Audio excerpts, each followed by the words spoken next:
हाँ भाई, एथेनॉल पूछ लो पेट्रोल पंप वालों से कि भैया एथेनॉल आ गया, बोलेंगे हाँ आ गया, 1-1.5 महीने से चल रहा है, आपको पता भी नहीं है। मुझे लगता है ये सही नहीं है, आपको चॉइस देनी चाहिए पेट्रोल और E20, जिसको जो भरवाना है भरवा लेगा। बट सरकार बोलती है कि फिर सब पेट्रोल भरवाएंगे। यार देखो, माइलेज कम होता है, ये रिसर्च में, बहुत सारी रिसर्च में साबित हुआ है। अब यहाँ पे ARAI की रिपोर्ट जो है वो पब्लिश नहीं हुई है, वो लीक हो गई है। सरकार ने लीक कराई, कि किसने करे हमको नहीं पता, लेकिन ये रिपोर्ट में क्या बोला गया है, हम एक एक करके चीज़ों पर बात करते हैं। टाइम्स ऑफ इंडिया का मेरे सामने आर्टिकल खुला है। आशा करता हूँ आप सब बहुत अच्छे होंगे। मेरा नाम है सिद्धांत अग्निहोत्री, स्टडी ग्लोस पे आपका बहुत बहुत स्वागत है। कल से SSC की क्लासेस, हम आर्टिफिशियल इंटेलिजेंस कैसे SSC क्रैक करें या वनडे एग्जाम्स को क्रैक करें AI की हेल्प से। अब AI आपका सबसे बड़ा साथी बनेगा, जिसमें previous year questions, performance analysis, weightage analysis, chapter priority सब बताया जाएगा। तो कल से क्लास शुरू, ये आखिरी के 2 दिन है। डिस्क्रिप्शन कमेंट बॉक्स में लिंक है। दोस्त, ARAI की रिपोर्ट अनपब्लिश्ड है, सरकार ने अभी तक रिपोर्ट पब्लिश नहीं की। मैंने बोला था कि बहस सही मुद्दों पर होनी चाहिए, पानी पर बहस नहीं होनी चाहिए। बहस होनी चाहिए कि इससे हमारे व्हीकल पर क्या असर पड़ेगा। एक व्हीकल का, देखिए, हमारे शरीर में सबसे इंपॉर्टेंट पार्ट है दिल और दिमाग। ऐसे ही एक व्हीकल का सबसे इंपॉर्टेंट पार्ट होता है उसका इंजन। विदाउट इंजन वो व्हीकल बेकार है, डब्बा है वो। इंजन पर E20 का क्या इफेक्ट पड़ेगा। अब ये जो ARAI की रिपोर्ट अनपब्लिश्ड है, अभी तक पब्लिक नहीं किया है, और हम सब यही बोल रहे हैं कि पब्लिक कर दो ना, क्योंकि मैकेनिक्स बोल रहे हैं कि प्रॉब्लम आ रही है, लोग कंप्लेन कर रहे हैं कि प्रॉब्लम आ रही है। तो इन्होंने कुछ सेक्शंस पब्लिश किए हैं। टोटल टेस्ट 2000 घंटे तक इन्होंने लेबोरेटरी का किया है। जो ओरिजिनल इक्विपमेंट मैन्युफैक्चरर्स हैं, OEM जिनको बोला जाता है, 4 व्हीलर 2 व्हीलर इन सब पर टेस्ट किया है। E10 E20 पर टेस्ट। E10 मतलब 10% एथेनॉल 90% पेट्रोल, E20 मतलब 20% ethanol 80% petrol.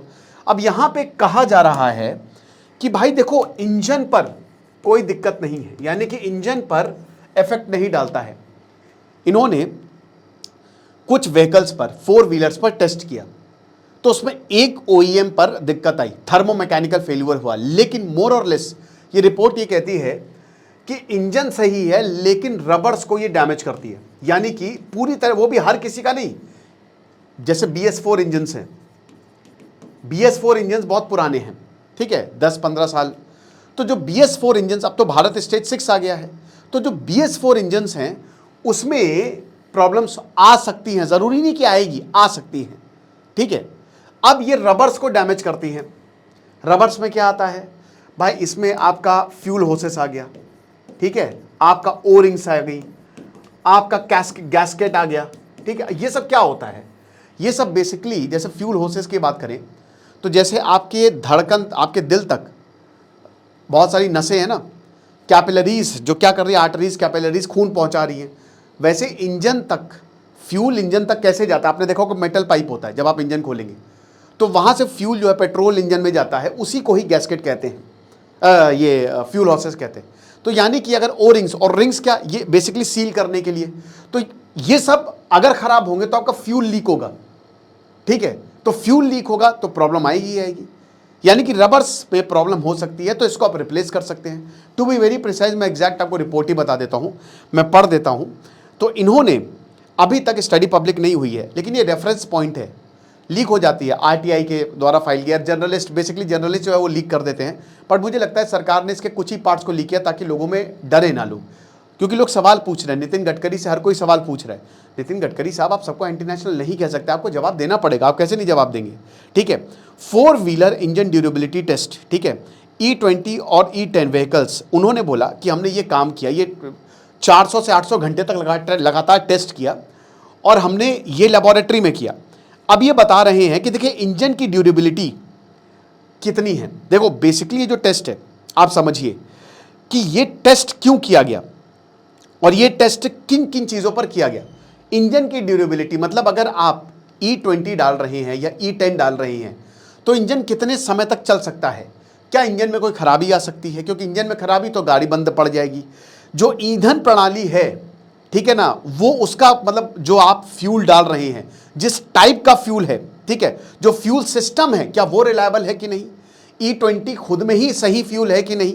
Then emissions, the most important, भाई हम E20 E10 अपने इन्वायरमेंट को बचाने के लिए लाए हैं, हम कह रहे हैं इससे पोल्यूशन कम होगा, इसके एमिशंस को देखना बहुत ज़्यादा ज़रूरी है, कितना पैसा कम खर्च होगा, एवरेज आपका कितना कम होगा। लेकिन भाई देखो, कह रहे हैं ना कि हमारा क्रूड ऑयल का खर्चा बचेगा, कह रहे हैं कि किसानों को फ़ायदा होगा, देन उसके बाद long term wear and tear कितना होगा। तो इसमें एक OEM में कोई भी इश्यू ऑब्जर्व नहीं किया। OEM मैंने बताया ना, ओरिजिनल इक्विपमेंट मैन्युफैक्चरर्स, उसमें कोई दिक्कत नहीं थी।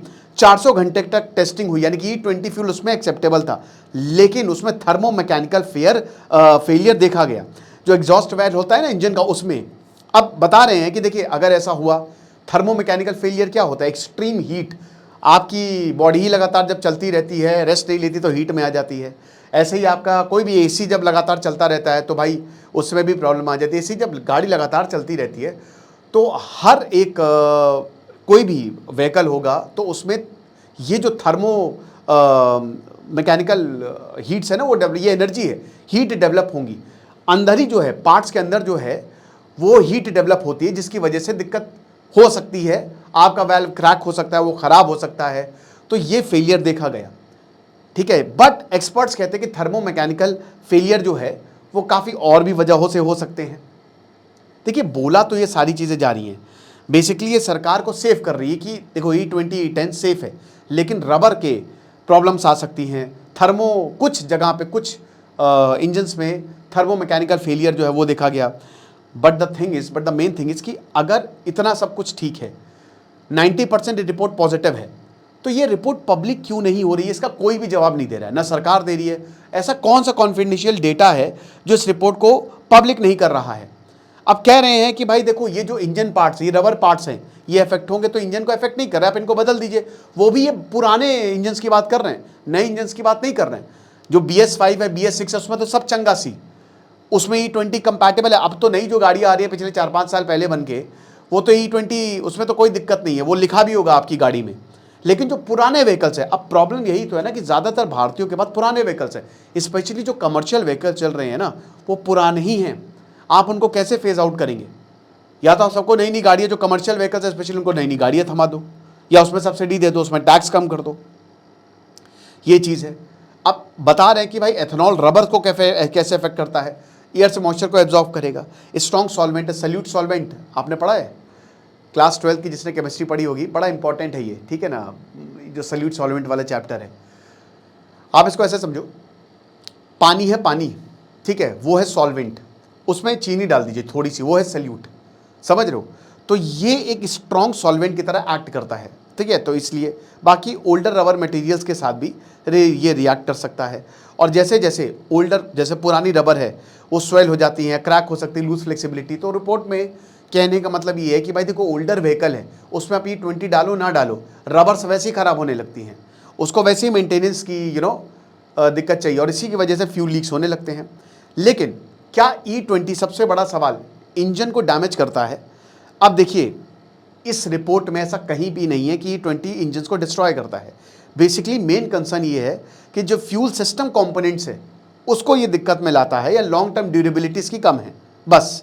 800 और 400 घंटे तक, 400 से 800 घंटे तक इन्होंने टेस्ट किया, लगातार इतने घंटे तक इंजन चले, जो कि अच्छा खासा वक्त है। तो इसमें यह बोला कि भाई हाँ, इंजन के अंदर वियर देखा गया, ठीक है, रिलायबिलिटी के इश्यूज हमने चेक किए, फ्यूल सिस्टम परफॉर्मेंस हमने चेक की, एमिशन चेक किए, जो कि लगभग सही था। इंजन इश्यूज भी हमको नहीं दिखे उतने, लगभग जो इतने लंबे समय तक हमने टेस्ट किए, एज सच हमको कोई प्रॉब्लम देखने को नहीं मिली। तो अब हर ओल्ड व्हीकल्स को रिपेयर की ज़रूरत है? ये रिपोर्ट कहती है नहीं, कोई भी पुराना व्हीकल्स नहीं, ऐसा ज़रूरी नहीं है। डिपेंड करता है कि आपका मेंटेनेंस, आप कितनी सर्विसिंग करवा रहे हैं। वो सर्विसिंग करवाएंगे तो वैसे भी वो बता ही देते हैं, उसकी एज कितनी है, ड्राइविंग कंडीशंस कैसी है। क्यों फिर सरकार E20 फ्यूल को प्रमोट कर रही है? हम सबको पता है क्यों को प्रमोट कर रही है। सरकार तर्क दे रही है कि इम्पोर्टेड ऑयल, जो हम उस पर लेस डिपेंडेंस, किसानों को पैसा मिलेगा, इंपोर्ट बिल्स कम आएंगे, कार्बन एमिशंस कम होंगे, सोलर एनर्जी सिक्योरिटी होगी। मेरे भाई नितिन गडकरी जी के ऊपर चौतरफा वार हो रहा है। नितिन गडकरी की हमने बहुत तारीफ़ की है, तारीफ़ के काबिल है जो उन्होंने काम किया as a road and transport minister, लेकिन जो गलत है वो तो गलत है ना। हम सबको पता है अभी कर्नाटक में जो विंस्टन, वो कौन से डिस्टिलरी है, उनका जो केस चल रहा है कि अब हमसे क्यों नहीं खरीद रहे हो E20, हमारे पास भी पड़ा हुआ है, यार एवरीबडी नोज क्या पॉलिटिक्स है क्या नहीं है, सबको पता है, ठीक है। ये चीज़ है। अब ऑटो मेकर्स ने कहा है कि देखो, क्योंकि देखो ये भी बोला जा रहा है कि E20 से इंजन फेल होगा, ऐसा कुछ अभी तक नहीं आया है कि E20 से इंजन फेल हो जाएगा। मिलियंस ऑफ व्हीकल्स अभी ऑपरेट कर रहे हैं, हम देखेंगे क्या होता है। और जो मतलब ऐसे अगर केसेस आएंगे केस में, लेकिन अभी टाइम ही कितना हो, 1 से 1.5 महीने के करीब, 1 महीने आपके पेट्रोल पंप पे E20 आ रहा है, शायद आपको पता नहीं, आप पूछिएगा पेट्रोल पंप वालों से।